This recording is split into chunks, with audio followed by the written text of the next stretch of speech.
Alright, so if BlueStacks is stuck on the loading screen, yeah, that can be really annoying, but most of the time it's fixable with a few quick steps.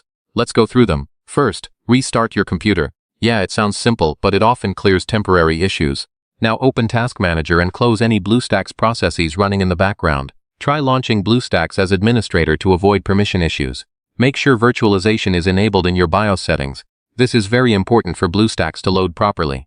Outdated graphics drivers can cause loading problems, so update them to the latest version. Clear BlueStacks cache or temporary files if available. Sometimes antivirus software blocks BlueStacks from loading. Try disabling it temporarily. If it's still stuck, uninstall and reinstall BlueStacks fresh. And yeah, that's how you fix BlueStacks stuck on loading issues. Just follow these steps, and you should be able to get it working again.